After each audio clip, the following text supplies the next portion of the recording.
Welcome to Littleton Common. I'm Bob Spinozzi. And I'm Barbara McRae. You know, I wish we would never hear the words COVID-19 or pandemic again. It's been 8 long months since the beginning of this horror story.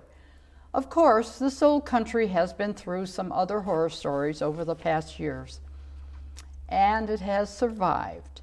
So, what do you think? What have you got? Anything interesting? I'm kind of, well, I don't like to be the bearer of bad news, but I have to say that we're being advised now, the next 5 months, we have to really be careful. We're going to be indoors a lot more now, of course. It's going to be cold in a good bit of the country. So we have to really watch ourselves for this next 5 months. As bad as the previous 8 have been, yeah, moving forward, we still have to be on guard. Yeah, well, let's hope that people are on alert. And I would like to say something to the kids. No parties, please. And parents, watch for that. Because the school thing, I'm worried about their education through this. But we have to keep on top of them, I guess. Yeah, just an adjustment for all of us, Barbara. You know, life is different now. Yeah. And it will be for a little longer. Right. Are you doing anything to stay normal? Yeah. I mean, I'm used to it now. Everything's fine. Everything's good. Good, good. I'm doing a lot of yard work and crafts, and that's been what's keeping me More busy. social interaction, of course, would be much better. Yeah. But what's that song? I Will Survive? Yes. That's an oldie. You know, one shining light on this has been the fall and the beautiful foliage. What beautiful colors, and it makes me happy to live in New England. I just love it. The annual Holiday Bazaar cannot be held this year, and I'm sure there are many organizations that will miss earning these funds. But we have to think out of the box, and a few organizations are doing just that. The Rotary is selling masks to local shops and institutions like The Point, and will have a large number available with the Rotary's community logo on them. For the Rotary, making quality masks is the best they can do as a fundraiser since the cancellation of the Appleman Triathlon, Thanksgiving breakfast, and also the Holiday Bazaar. Hopefully they will be able to continue to support local organizations through this pandemic. You know, the Garden Club sells so many beautiful wreaths and greens arrangements at the bazaar and didn't want to hold back this year. They are working together designing new wreaths. So on December 5th, the Garden Club members will be at the Congregational Church from 10 a.m. to 2 p.m. So why don't you stop by? You'll be glad you did. Another group that has worked together and sold their items during the bazaar are the Loving Stitches Knitters. And Dottie Ruiz is here today to show you the beautiful things they have been working on all year, and even while meeting virtually. I want you to meet Dottie Ruiz, who is a member of Loving Stitches, and this is the group of women that get together and knit all these beautiful things that we're going to see today. They used to meet in room 233 at the Council on Aging, but because of the pandemic, they couldn't meet there anymore, but now they meet on Zoom. This way they can still chat and knit together. And so today I want Dottie to tell you about they've been knitting, what, for a year? Actually years, but for every bazaar, which we can't have this year, they take the time and get together and knit once a week, every Monday. And they make these beautiful items, and it's really too bad we didn't have the bazaar. We thought that they could show everything there, but you can't. So we decided to take the time today to bring them out to show you. So Dottie, I want you to tell me about the knitters and how many and... Well, there's anywhere between 10, 11, 12. They don't all come, but there's only 6 of us on Zoom. Some don't have the setup with a camera or whatever, so they could see and be seen, or even the microphone or whatever if they have an old computer. But we could use new members. People do donate. They donate yarn, and they also donate finished items. We As have a matter- hats and scarves and Yeah, as a matter of mittens. fact, there is a lot of yarn at the Council on Aging. Right. And so people donate yarn too, so you've been using a lot of that, but then a lot of the women also buy their own Yep, yarn. they buy the yarn, and we make baby hats, the newborn hats for the Emerson Hospital when they need them. They knit shawls and lap robes for the nursing homes. Is that a shawl there, the green one? Yes, it is. Why don't you It's- show them that? There's a green shawl, and it's, it's great when they're in, Watching television? yeah, at the nursing home, or even as a gift for somebody, because they're nice and warm, and Yeah, they're quite pretty. yeah, so there's a whole bunch of stuff, and they did other donations too. And what we had left over a lot of times, we donate to Park and Rec so they can give them at Christmas time, and then also to Lowell Food Pantry and Oh, nice. yeah, all kinds of things. This that is we donate cute. to. Yeah, they make faces, little the hat for hats, children. baby hats, and we have dolls. And one of the ladies is quite prolific in making little Gnomes? gnomes and snowmen and penguins and so forth. I mean, they're adorable, the little hats. And then one lady, there's a couple that make for the American Girl dolls, and they sell quite nice. And this one was a little one with a outfit and everything, and I know she buys all the yarn and the little doll and everything. And Look just how tiny those stitches are. yes, Oh I my know. goodness. It's amazing. So This is beautiful. yeah. Gloves and hat. So they not only knit, they crochet, and Barbara's holding a case for a cell phone that Look at that. she knitted. One of the ladies knitted, I just picked up today. There's 3 of them here, different colors, so I guess this is the Littleton colors, and Yeah, so, looks nice. yep, Yeah, So, and here's a hat with the school colors right. too. yep. Kind of goes together. And we got baby blankets, this, as I said, crocheted. We got cowls, looped, the loop-de-loop, some. Look at this. Yep, that's all crocheted in granny squares and then crocheted together. That was started in one of our sessions in January or February, and then she continued when she was home, and Marge picked it up from her. So, and I picked up today. We also have Christmas items that you hang on your tree. They have little snowmen. Cute. Yep. And Yeah, my goodness. You all so you've got a bin full are of talented, very talented. I remember starting knitting years ago. At least I know how to knit, but I'm not a knitter because I like instant gratification. Right. And knitting got to be like it takes this a while. for me. And then so you I have had to to stop. But sew them together afterwards too. But some do them on 4 needles, so there's no sewing together, but I'm not prolific like that. Talented, I should say. let me see But the black and white. Little- This is new. Yeah. That's a scarf made out of those little, and it's not done with knitting needles, it's done with your fingers, and you have to learn how to do They're it, like I guess. pom-poms. Like little pom-pom, but it's the yarn they sell like that, so. And this hat here. Yes, that's Look how cute that is. with little dangles from it. Yeah. There's all kinds. They quite talented, I'll tell you, and with the different colors, like this one with we even, put in the different colors, like the purple one, and as I Yeah. said, with the kids' ones, and these are quite So- cute and for little ones, and they call these the cupcake hats. Cute. 'Cause, Oh, they that's look like adorable. a little cupcake, Yeah.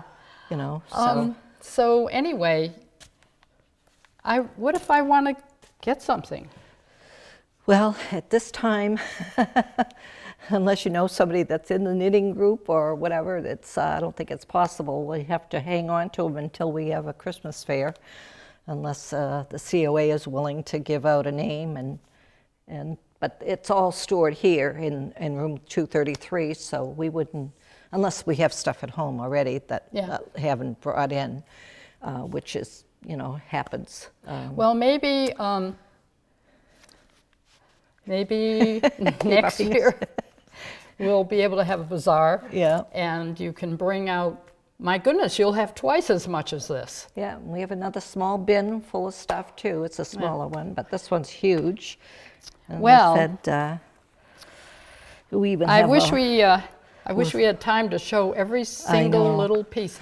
Oh, look at that. little hat and Is a that dress. adorable? Yeah, and it's tied in the back for Oh. a little baby. Very cute. So, as I said, you never know what somebody's going to decide to make. It's not whatever you want to make, or whatever you like. I make a lot of scarves because I hate making hats because you have to sew them up. And in the mittens, I've done them. I've done fingerless mittens too, and people do socks, and then there was toeless socks, and as I said, there's all kinds of stuff, and they do the shawls and lap robes and.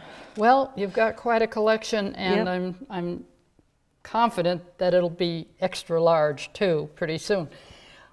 Tell people, anyone wanting to join the Loving knitters, Stitches, yeah. Go through the COA, and they'll give them the link if you want to join us at home on Zoom, because it's easy to click into, and then Maureen, she signs us in, and we start talking, and then we usually meet Mondays between 12 and 2, and sometimes we move it up to 11 o'clock to 1 o'clock.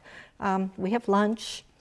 We're just very casual, and you don't have to work on knitting or crocheting. Like I was doing some of my quilting that I had never finished from years ago. Yeah. And so it's whatever, you can do. But you're still Christmas together, items. and that's Yes, what's important. Yep. Because without Zoom, too, it's a possibility that you'd all go your separate ways, and then you hope you can gather again, and Right. some people do other things. Yep. So good. So call the COA office if you want to join, and they'll give you the Zoom link, and enjoy being with these gals because they're It's all fun. great.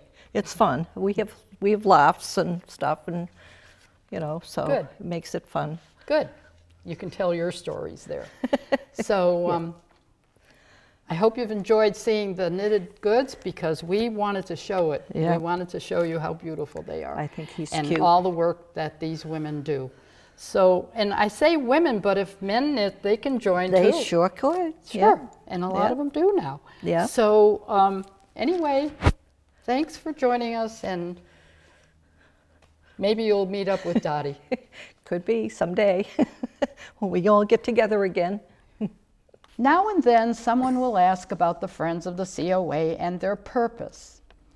Our Friends was incorporated in September 1992.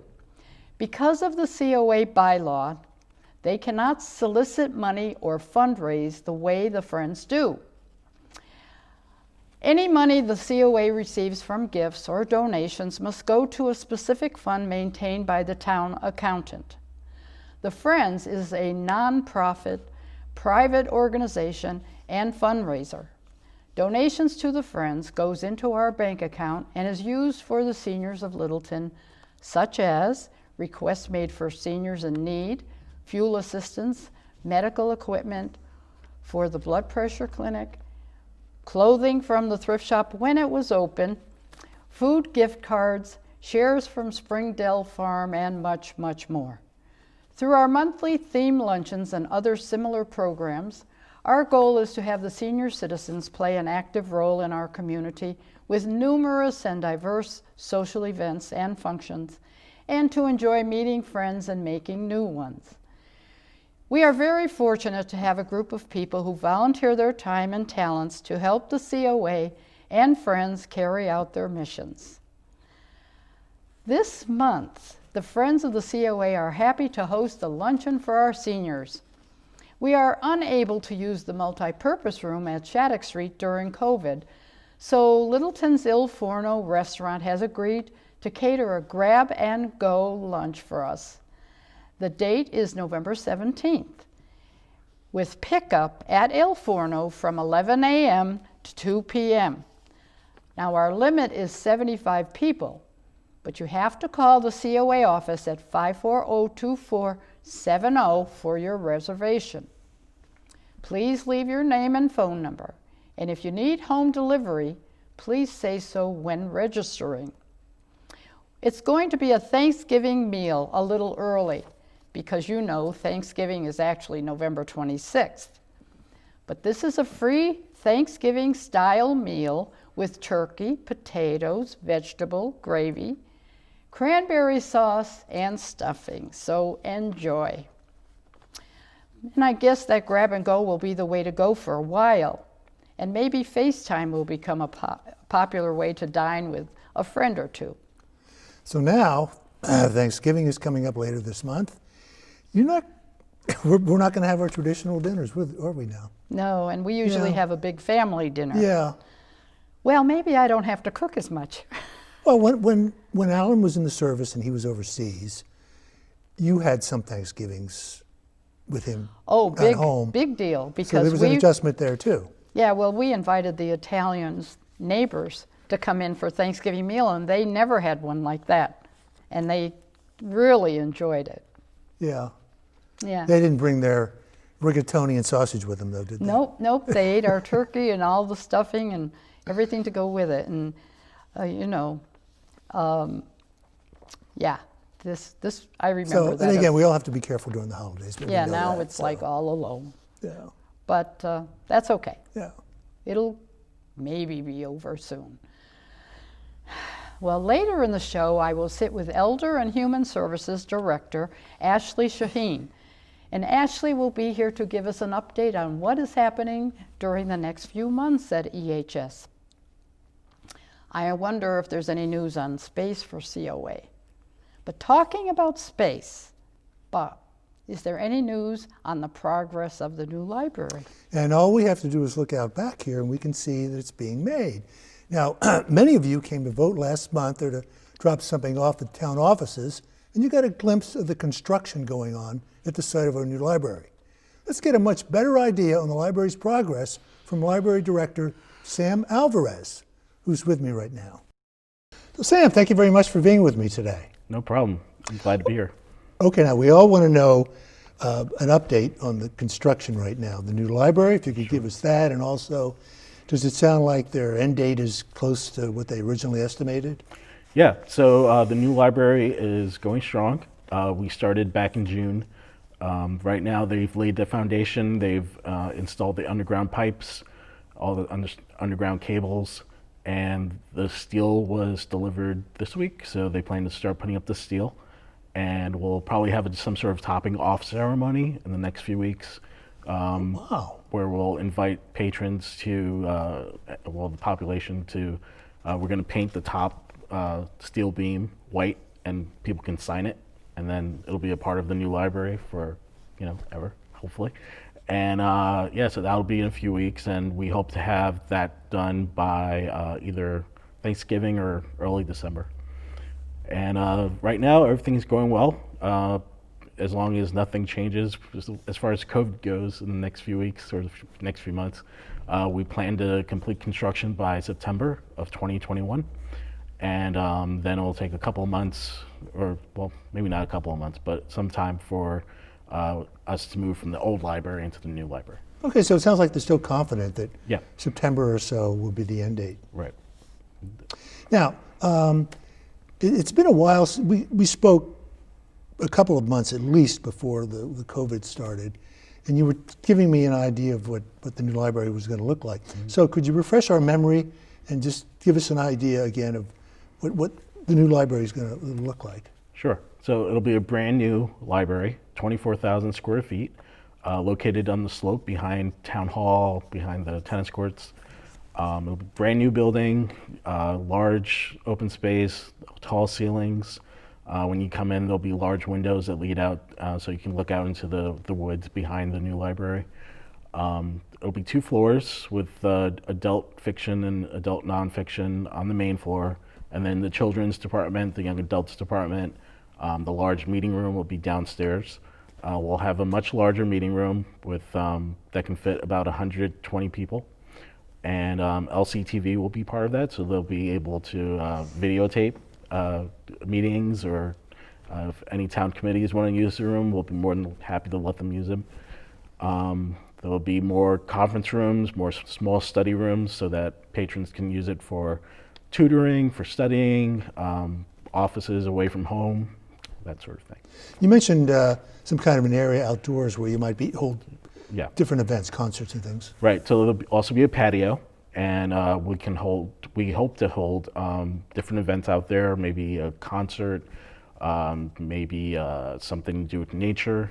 There's lots of ideas that are floating around right now. You also had mentioned to me before that there was going to be a path or some kind of a connection down to the middle school. Yeah. So there will be a path that leads from.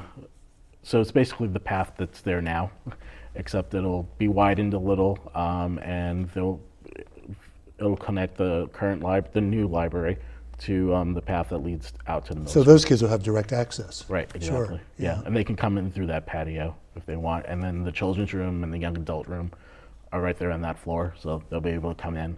Also, there'll be a door on the other side of the library where the slope is located, the sledding hill. The sledding hill is going to stay.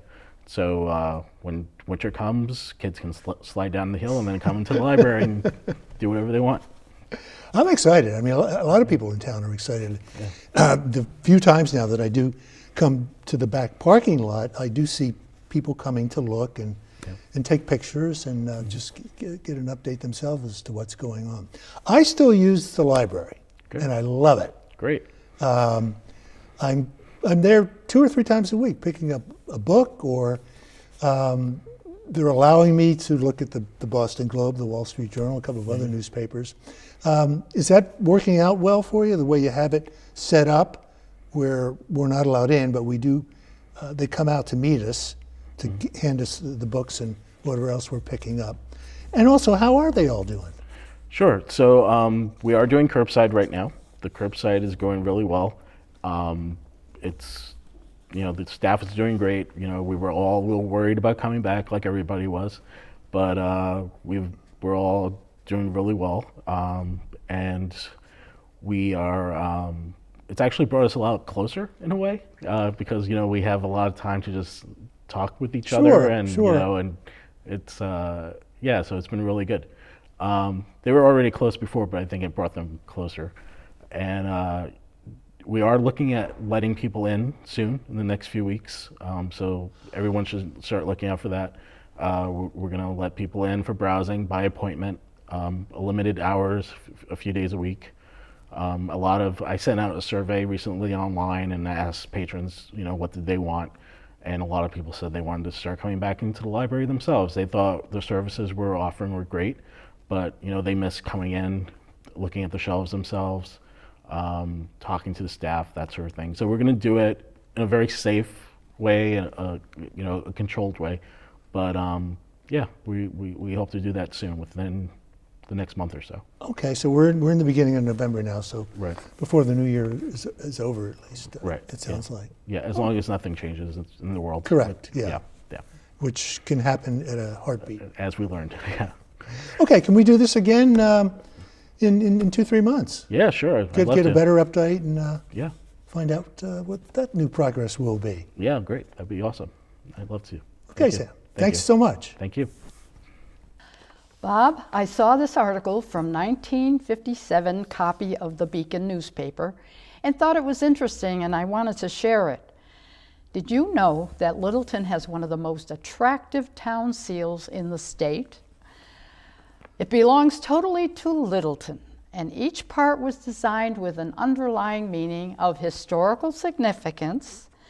The original drawing, being by Gertrude Sanderson, is framed and can be seen at the Historical Society. This seal shows the principal industries of the town, like agriculture and horticulture. And next, the commemorative of one of our 2 important events in the history of the locality and of the town. Third, indicative of our being part of the state of Massachusetts. And fourth, bearing a suitable motto. And fifth, pleasing in design and devices. Now, on the seal, that is Reverend John Elliott. This goes back to the late 1600s, and he's handing a Bible to a Native American. Right. He started one of 6 praying villages in Massachusetts. One of them was here in Littleton, where they taught Christianity to the Native Americans. And the site of ours here in town is right near where we did a piece a couple of years ago down at Neshoba Apple Orchards, right at that intersection, right at Newtown Road and Yep. Nagog Hill Road. There's a spot there with a plaque and a parking lot and to designate the site where this village was. Well, if they could go into the Historical Society, and when they can, they ought to go in and check the seal, although it's on everything for Littleton anyway, but yeah. Well, speaking of history, the Littleton Lyceum will present its second program this fall at 7:30 on Friday, November 6th, with a presentation of Arthur Alex Meyer's book, Revolutionary. Like the first program this fall, Revolutionary will be a Zoomcast. Now, in this book, Alex Myers, a transgender man, gives the account of a distant relative, Deborah Sampson, who disguises herself as a man to fight in the Revolutionary War. In 1782, Deborah was an indentured servant who broke away. She then enlisted in the Continental Army, wearing men's clothing and calling herself Robert Shirtliff. Now, I won't spoil it for you, and I'll leave it right there. So join in on the presentation. Simply go to the Lyceum's website, littletonlyceum.org, for instructions to Zoomcast. You know, there's always music, Bob. So many musicians are holding practice in their own yards. Great sound for the neighbors, and Carol Wing's group did a concert in her backyard in October. And some of us sat in to listen, social distancing, of course.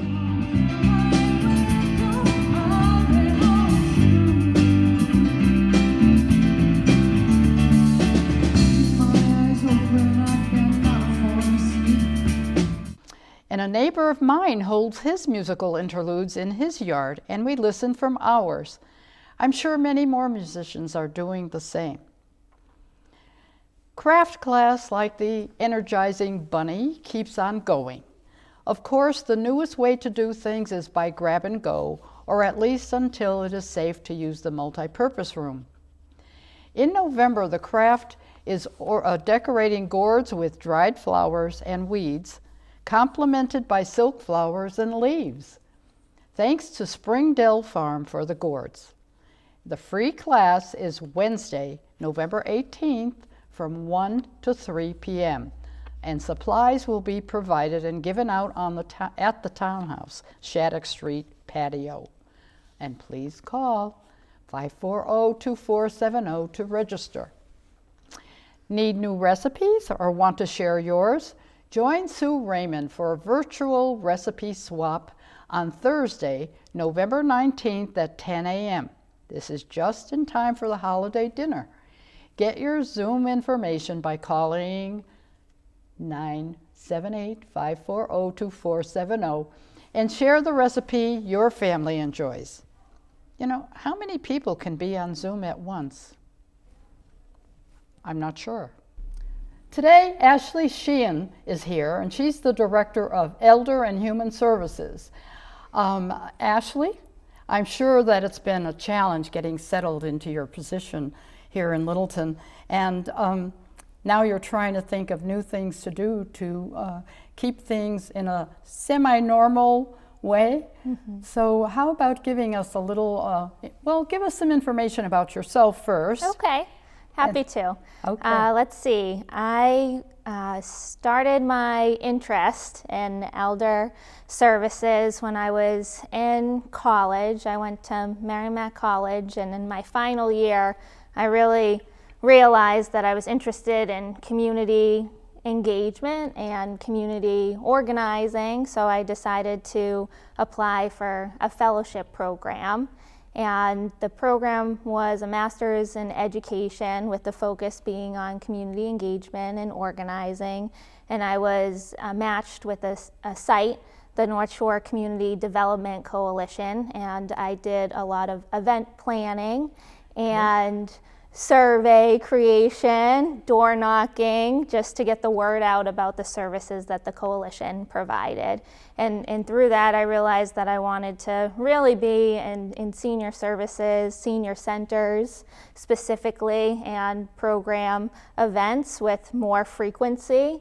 And I applied for the job in Wellesley, and I got it as the senior activities coordinator, and I was there for close to 6 years. So I was part of really developing the program, because before my position, the position was part-time. I was the first full-time staff member as programs and services. So obviously you have more time, so you're able to do more and to bring more into the center.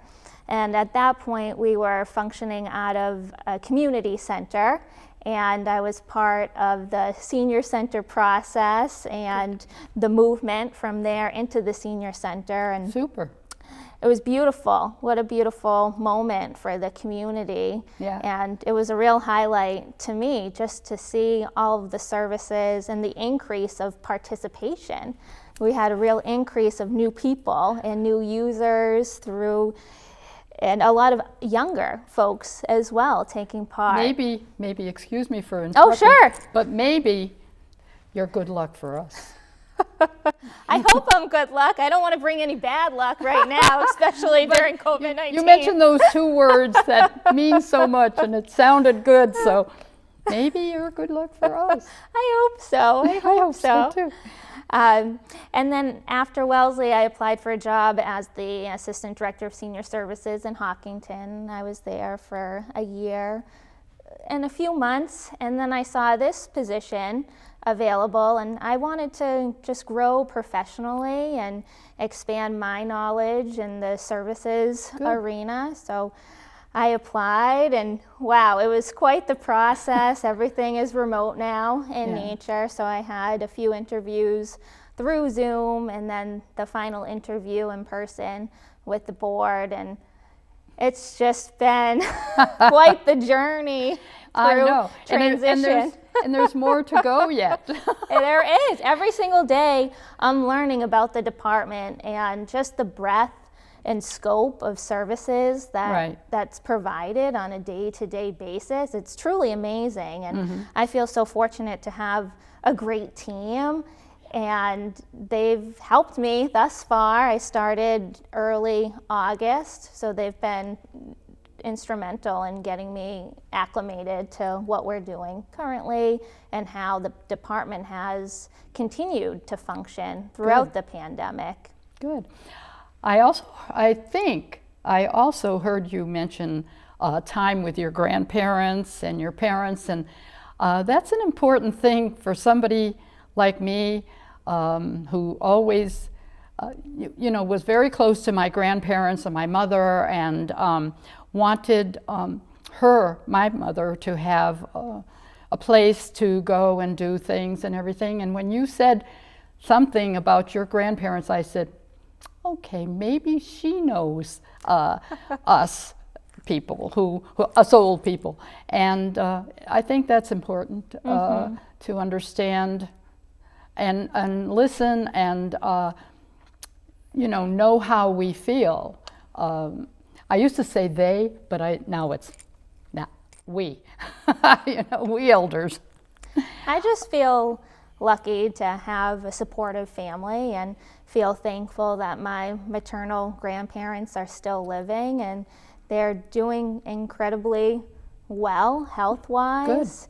Good. And I've encouraged them to take advantage of their senior center activities and programs because I think it would be good. That's a major way to stay connected and to meet new people and to make friends and just to expand your interest with the classes provided as well. And I know right now we're not offering any programs within the building, but we do have programs virtually. We have some on cable. I know the Friends, they've organized an upcoming Grab and Go program, and we have the Arts and Crafts Grab and Go program. So just really encourage people to take a look at the Broadcaster, which is our monthly publication. And if you're not on our mailing list, please call us and we'll gladly add you to the mailer. That's our major means of publicity and Right. advertisement, and just check it out.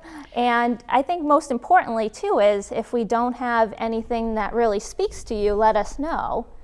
I'd be curious to hear what else is on people's minds and how we can offer something of interest to everyone. Good. That's the thing, trying to get them to tell you this, trying to get them to contact you. I think they listen to us and then kind of forget that, oh yeah, I could have called in and mentioned that I would like this. Because often I've said, even on my show, you know, we need to know things about you, we need to know about organizations and stuff. And instead, I have to go out and reach. And, you know, it would be so easy if someone would just say, you know, this is happening in town and I'd like people to know. So I hope that if they have ideas for programs, they should get a hold of you to let you know, because you may find some that you didn't even know about that sound pretty good and can be done during COVID, you know, on Zoom or some FaceTime even. Yeah, I think the sky's the limit in terms of what we can do, and we are a dedicated staff and we really value the interest of the community, and we want to hear from people at home. So in the Broadcaster, for the November Broadcaster, we do have a quick questionnaire. I don't like to call it a survey because people sometimes We get edgy. Yes. It's all about the wording. No, they've done those. Been there, done that. So it's just a handful of questions to really gain some input and feedback from folks if they are participating in our virtual programs. If not, why is that? Yeah, is it true. because they don't have the technology? Are they nervous about signing up for Zoom? Or is it something else? They're just not interested in what we have presently. Sometimes they're shy. I've seen that happen, where I had a husband come in once to ask about certain programs because he wanted his wife to get involved and she was shy. And he said, I know I'm going to have to talk her into it. And so there are people like that, and maybe someone who doesn't have someone to talk them into it either.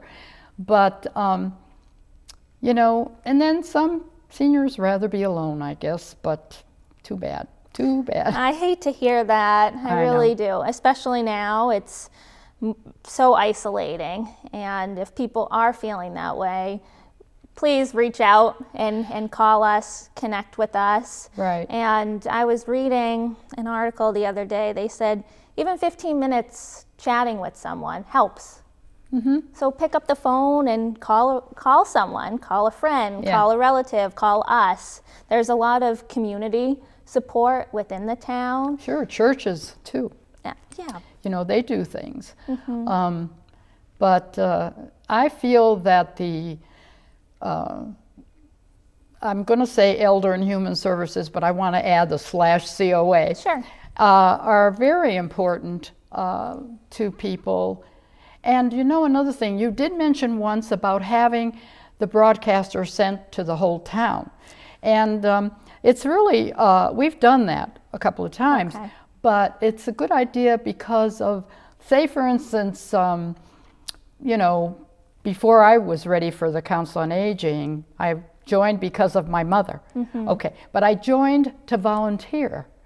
And this is what the families need to know. Like, if you want your parents to be active, then why don't you investigate? And maybe by looking at the broadcaster, or just calling the office and finding out things would help your parent or your grandparent, and like in your case. Actually, in my case, my mother went off on her own anyway, because she wanted to golf and she wanted to do things that, in fact, or something during the summer, if there is no COVID, a golf club would be great, because there are seniors. My mother golfed till she was 90, so there are seniors that would like to do that, or some of those things. But yeah, she did her own thing. But I did make her volunteer in the thrift shop, and that she met a lot of people here that way. And she went to lunch sometimes down in the diner. I've heard about those luncheons. I remember at my final interview that was brought up that the Friends host the monthly luncheons in the multi-purpose room, and every month it was all decked out with the decorations and the themes. That's fun. It's like I considered it like being in high school when you didn't, because you probably went to big restaurants, but we had to decorate our gym. And so you were very creative. I mean, you had a Paris theme, or you had this kind of theme. And so you used talents you didn't even know you had, and you also made new friends who were helping in the gym, all the kids that came in to decorate. So I kind of think of it that way, except that I'm pretty picky. And the gals that help me usually laugh, because they will be so careful to put things around nice and neat. And I always go mess it all up and say, throw it there.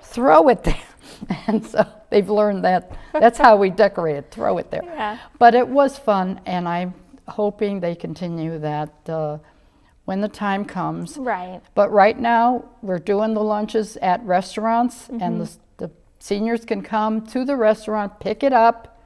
The one we're having next is November 17th, because we always had a veterans lunch. Well, we're not doing a veterans lunch this year, and we talked it over and tried to figure out what to do. So we went to Il Forno, and they will do a Thanksgiving meal. It's not Thanksgiving, it's the 17th of November. And you go to Il Forno and pick up your dinner there. And have to sign up in the COA office. We will have that list, and when you come to pick up your food, we're going to check off names, and make sure that everyone who signed up gets their meal. They have to be from Littleton. And let's see, it is free from the Friends as a gift. It's going to be turkey and gravy and potatoes and veggies, the things that you would expect. I don't think there'll be a dessert or bread. That was getting to be a little much for them to carry home and eat. Sure. And we're going to have a little slip of paper in there that says, eat it now while it's hot, and if you don't, make sure you warm it up very well at home when you do decide to eat it, like if it's later in the day or the next day, because that's an important thing for the food to, be fresh for you. We don't want our seniors getting sick with our food. But anyway, I think you really touched on a good point, Barbara. It's all about publicizing the department and awareness in terms of everything that we offer and how to connect people. Right. Oftentimes it's word of mouth. So if you know someone that could benefit from one of us reaching out, please reach out to us. That's what we're here for. These are the services that we provide. Exactly, yeah. Well, that's good. I hope they do. And you want to talk to Ashley, and the number is 978-254-2470. And you'll get a pleasant answer. So is there anything else that you feel you wanted to mention? Yeah, I could speak to some of the upcoming programs that we have scheduled in November. The November issue, I believe, just went to the printer, so it may be a few days until people receive their copy in the mail. But I am excited to share a few programs with you today. One being a meet and greet. So I'm actually bringing my fur friend Charlie with me to work one day. He's 4 years old. He celebrated a birthday quarantine style. So that's Friday, November 6th, 11 o'clock. And if it's rainy that day, we'll plan for the following Friday, the 13th at 11. And it's just a chance, another opportunity for me to hopefully meet some people in the community and to hear from folks how they're doing and if anything is on their minds. We had also advertised in the newsletter social distance visits. So if you're at home or feeling isolated and you could benefit from someone to stop by and say hello, please let us know. And we have the craft class coming up. I know Anita and Susan work very hard in organizing that as well. We have a virtual trivia event planned for November 18th at 2 o'clock and a recipe swap with Sue Raymond to talk about what do you like to eat during the holidays, any family recipes. November 19th at 10, that's also held virtually. We also have a staff virtual coffee hour, which is the second Friday of the month. So if you wanted to drop in and say hello to Amy, Sue, and Nicole, we'd love to see you there. I know you had interviewed Dottie with the Loving Stitches group, and they continue to meet every Monday. Yep. And we have some support groups as well, so Living Alone and Living Well. The next one coming up is November 19th, 10:30. And yeah, we have some things cooking here, Barbara, and Really? it looks good. Yeah.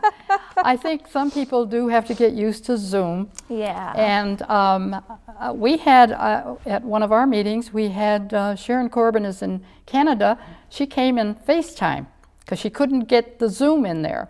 So she came FaceTime and we all did Zoom, and it worked out very well for her. She was able to attend. So I like FaceTime too. Yeah. And also these things can be used by people picking up their lunch. If they're on Zoom with people, get your lunch and all get together for lunch. Right.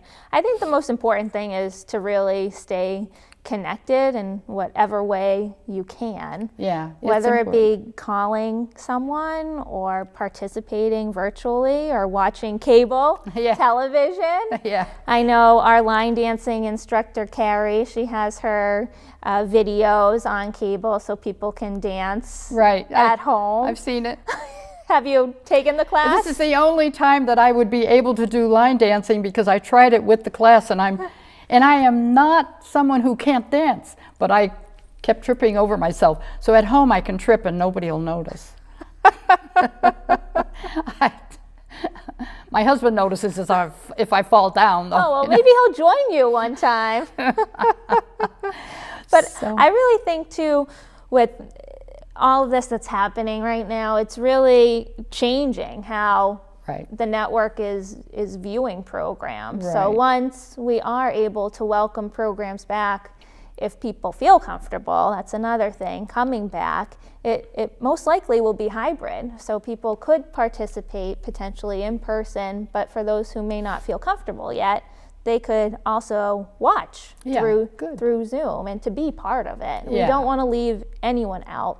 And I know there is a little bit of a digital divide for those folks that do not have access to the computer or feel comfortable with Zoom. So that's why I think the partnership with LCTV and to have as many programs as we can through this vehicle is important. Right. Well, maybe this will be short-lived with any luck. And and we can see each other down in the multi-purpose room for one of the big lunches or dancing or whatever. And that would be something to look forward to because we're humans. We need social time. And that means face-to-face and be able to talk. And it's been a pleasure talking to you today. I've enjoyed it. Oh, thank you for having me. And we'll have to do it again. Absolutely, anytime. Okay. All right. Well, I hope you enjoyed our little chat, and we're looking forward to seeing you on Zoom. COA will be closed on Wednesday, November 11th, Thursday, November 26th, no Meals on Wheels, November 11th, 26th, or 27th. I want to show off our great-looking masks. And thank you to Nancy Monroe for of So Be Crafty for making these LCTV masks. They're really very nice, Nancy. Thank you. Remember our veterans on November 11th. Thanks for joining us today. You have a safe, healthy Thanksgiving. Barbara? And don't forget our seniors.